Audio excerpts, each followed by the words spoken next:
The bridge of the cargo hauler Meridian's Edge hummed with the steady rhythm of hyperspace engines when the distress signal pierced through the comm static. Captain Jorn Vale, a weathered man whose 43 years showed in every line etched. Around his steel-gray eyes, leaned forward in his command chair as the automated systems decoded the transmission. "Captain," called Vikram Patel from the communications station, his dark fingers dancing across holographic displays. "Signals coming from the Kepler 442 system. Origin appears to be. Well, that's odd.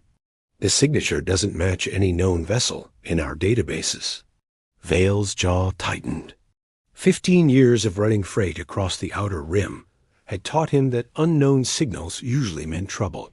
But maritime law was clear distress calls couldn't be ignored, no matter how suspicious they seemed. "Dr. Cross, your input?" Vale turned to the woman seated at the science station.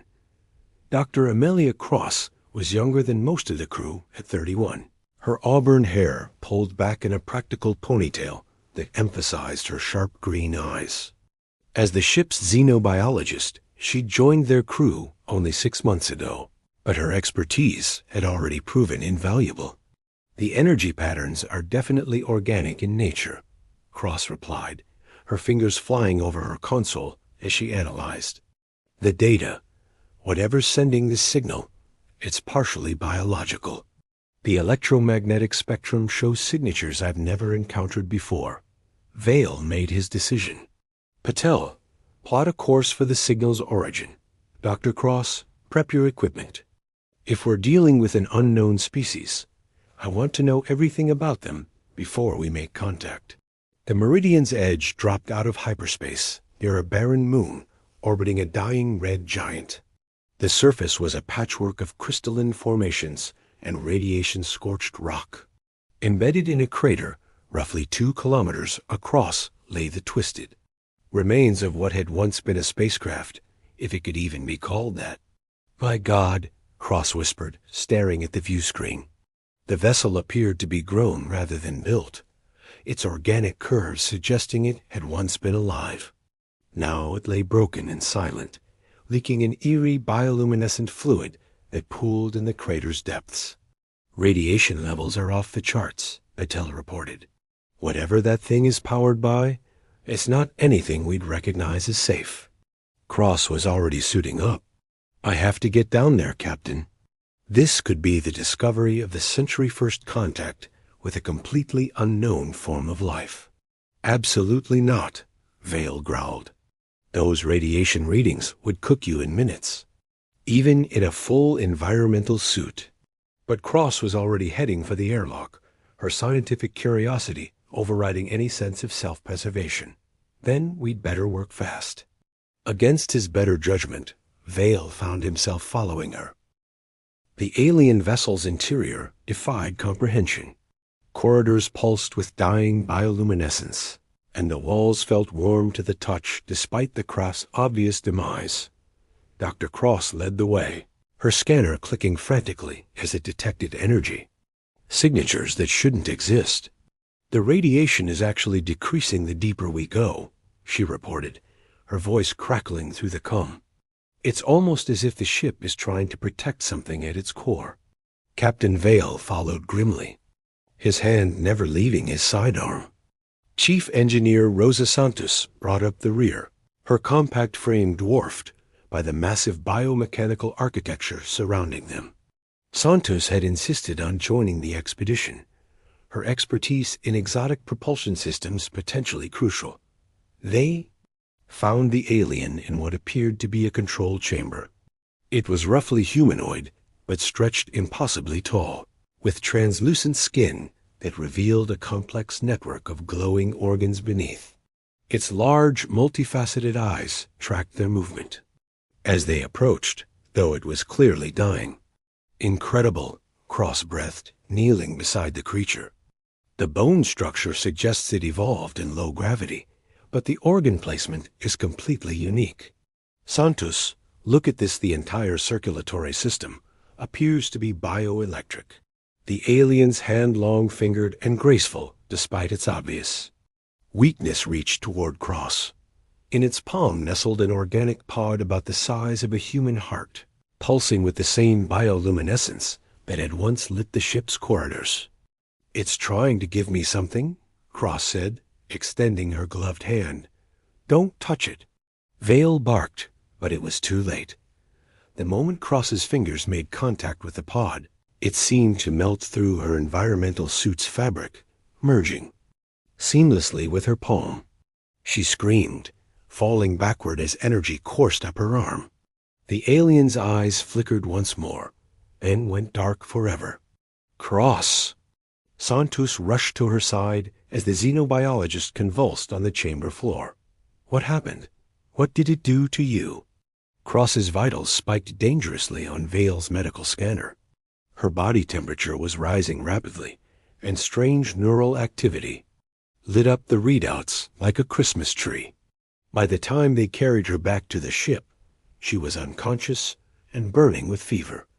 For 6 hours, Cross lay in the medical bay while her body fought against whatever the alien had given her. When she finally awoke, her green eyes had taken on an unsettling golden hue. "Captain," she whispered, her voice hoarse.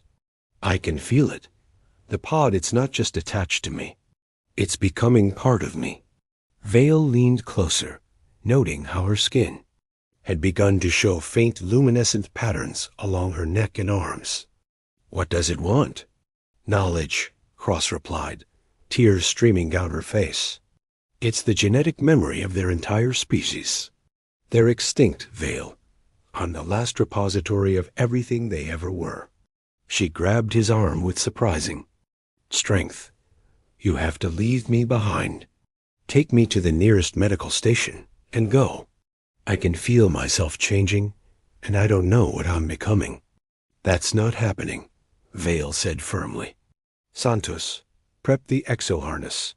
If Dr. Cross can't walk, we'll carry her." As if responding to his words, Cross doubled over in pain, her body beginning to emit the same soft glow as the alien pod. The planet Xerion 7 stretched endlessly before them, a hellscape of rust-colored sand and jagged rock formations that clawed at the perpetually overcast sky. Captain Vale adjusted the exo-harness strapped to his back, feeling Dr. Cross's weight distributed evenly across the mechanical frame. She had grown lighter over the past day, her body somehow becoming less dense as the alien changes progressed. "Please," Cross whispered for the 100th time, her voice now carrying harmonics that human vocal cords shouldn't produce. "Leave me here. I'm becoming something else, something dangerous." "Not happening, Doc," Vale grunted, his boots sinking into the loose sand with each step. The exo-harness whirred softly, its servos compensating for the additional load, and the planet's higher gravity dot, their guide, Keth Morrigan, moved ahead with the fluid grace of someone born to these wastes. The native Zeronian was tall and lean, his scaled skin providing natural protection against the planet's harsh environment. His people had agreed to help them reach the ancient healing temples in the planet's interior, though Morrigan had warned them that the 3-day journey would test their endurance. "The thermal vents are more active today," Morrigan called back, his bifurcated tongue tasting the air. "We'll need to take the high path through the crystal gardens." As they climbed higher into the rocky terrain, Cross's condition continued to deteriorate or evolve, depending on perspective. Her skin had developed a translucent quality, revealing a network of golden veins that pulsed with alien energy.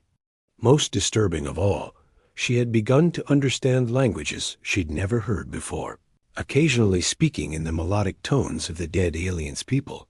"Vale," she said suddenly, her voice stronger than it had been in hours. "The memories are becoming clearer. Their species, the Nethys, they were gardeners of consciousness. They could splice memories, experiences, even souls together. Sounds terrifying," Vale replied, pausing on a ledge to catch his breath. The exo-harness was military grade, but even enhanced endurance had its limits. "Not terrifying," Cross corrected. "Beautiful." They believed that death was just another form of transformation, that consciousness could be preserved and shared across species boundaries. A low rumble echoed across the wasteland. Morrigan froze, his head tilting as he listened to sounds beyond human perception. "Dust shapers," he hissed. "They hunt in packs during the thermal storms." The creatures that emerged from the swirling sand were nightmarish amalgamations of insect and mineral. Their carapaces formed from the same crystalline material that jutted from the planet's surface.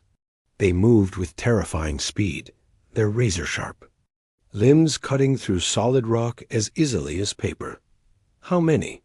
Vale asked, lowering Cross to the ground and drawing his plasma rifle. "Too many," Morrigan replied, his own weapon already charging.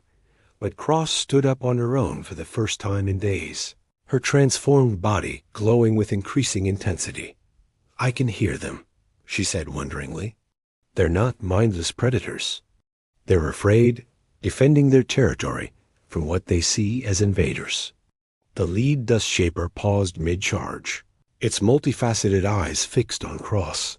She stepped forward, speaking in a language that seemed to bypass the ears entirely, resonating directly in the minds of all present. The creatures retreated, there, aggressive postures shifting to something resembling reverence. As they melted back into the sand, Cross collapsed again, her brief surge of strength spent. "What did you tell them?" Vale asked, lifting her back into the harness. "The truth," Cross replied weakly. "That I carry the memories of gardeners, and that we mean no harm to their garden." The ancient city of Nethy's Prime materialized from the desert heat shimmer like a fevered dream made manifest. Spires of living crystal twisted skyward, their surfaces flowing and reshaping themselves in response to some unseen stimulus. The architecture defied conventional understanding, walls that breathed, walkways that rippled like water, and towers that swayed despite being rooted in solid bedrock. Elder Nyx Solarin awaited them at the city's threshold, her ancient form a steady and barely contained power. She appeared humanoid at first glance, but closer inspection revealed the telltale signs of extensive biomodification.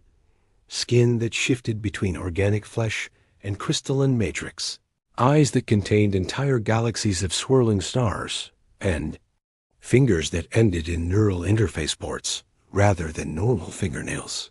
"You carry the seed memory," Solarin said, her voice echoing from multiple dimensions simultaneously. She addressed Dr. Cross directly, though the transformed woman remained unconscious in Vale's exo-harness.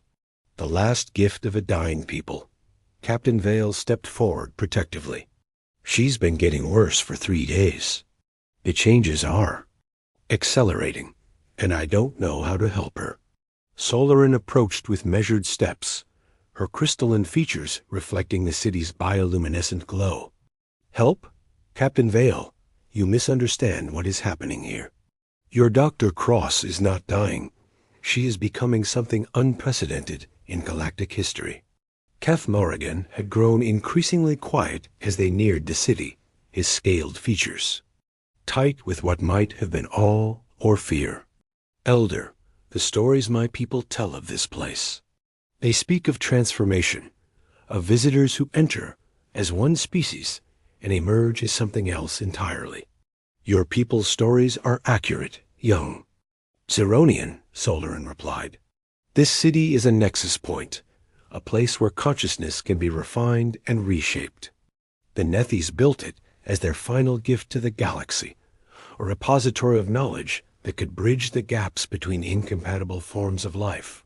As if responding to their presence, the city's structures began to pulse with increased activity. Walkways extended from seemingly solid walls, forming a path that led deeper into the complex. Cross stirred in her harness, her golden-veined skin now almost completely translucent.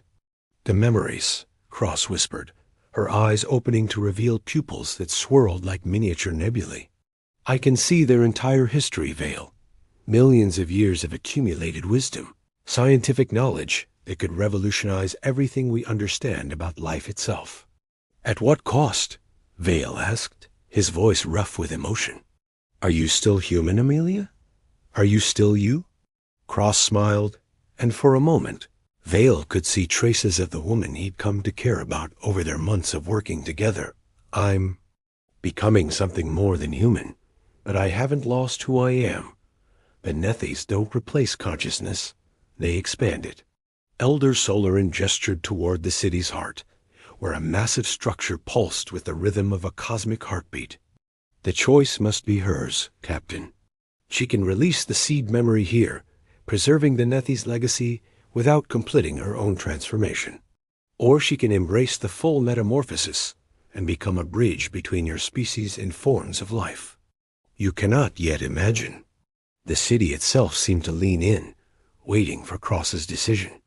In the distance, strange music echoed from the living spires, the accumulated songs of 1,000 extinct civilizations, all preserved within the Nethys. Memory-banks.cross looked up at Vale with eyes that held the wisdom of ages. What would you do? The decision, when it came, felt inevitable. Dr. Amelia Cross stood at the center of the city's neural nexus, her transformed body no longer quite human, but not yet fully alien. The golden veins beneath her translucent skin pulsed in harmony, with the massive biomechanical structure surrounding them, creating a symphony of light and consciousness that filled the chamber. I choose transformation, Cross said, her voice carrying harmonics that resonated through multiple dimensions. But not abandonment. I choose to become a bridge. Elder Nyx Solarin nodded approvingly, her crystalline features shifting to express something that might have been pride. The Nethys would be honored. Captain Vale, you should witness this. Your species has never seen consciousness evolved beyond its current limitations. Vale wanted to protest, to grab Cross and carry her away from this place before she lost herself completely. But he could see the determination in her transformed features, the sense of purpose that had driven her scientific career, now focused on something far greater than any research project. The city responded to Cross's decision with a cascade of bioluminescent activity. Walls flowed like liquid, reforming into a cocoon-like structure around her. Neural pathways visible beneath the transparent surfaces lit up in complex patterns, creating a web of connections that linked Cross's consciousness to the vast repository of Nethys knowledge. The process will take several hours, Solarin explained. She will emerge with full access to the collective memory of the Nethys, as well as the ability to interface directly with their technology. But she will retain her essential self, her humanity, enhanced rather than replaced. Keth Morrigan watched in fascination as the city's spires began to sing, their crystalline structures vibrating at frequencies that created haunting melodies. My people will speak of this day for generations, he said softly, the day the bridge was built. As the transformation progressed, Vale found himself thinking about the journey that had brought them here. 3 days of carrying Cross across the desert, refusing to abandon her despite her pleas, had led to this moment. He'd thought he was simply being stubborn, unwilling to leave a crew member behind. Now he realized he'd been part of something much larger. When the cocoon finally opened, the being that emerged was still recognizably Cross, but elevated beyond her previous limitations. Her skin retained its translucent quality, but now seemed to contain entire galaxies of swirling light. Her eyes held depths that suggested vast intelligence, and when she spoke, her words carried the weight of millennia. I can see it all, she said, her voice now a harmony of human and Nethys tones. The connections between species, the paths of evolution that led to consciousness, the possibilities that await us. She turned to Vale, and he saw that despite her transformation, her essential warmth remained unchanged. Thank you for not leaving me behind. Your mercy saved more than just my life. The city around them had begun to shift again, responding to Cross's presence by opening new chambers and activating long-dormant systems. Ancient Nethi's technology hummed to life, ready to share its secrets with the galaxy through their new bridge. "This is just the beginning," Cross continued, extending her hand to Vale. When he took it, he felt a brief flash of connection, a glimpse of the vast web of consciousness that linked all living things. The Nethys preserved not just their own knowledge, but fragments from hundreds of other extinct species. With their technology and our determination, we can prevent future extinctions, help species evolve beyond their limitations. Elder Solarin smiled, her ageless features expressing satisfaction. "The bridge is complete. Captain Vale, your act of simple human decency has changed the course of galactic evolution itself." As they prepared to leave the city, now accompanied by Cross in her new form, Vale reflected on the weight of mercy. Sometimes refusing to abandon someone led to consequences far beyond imagination.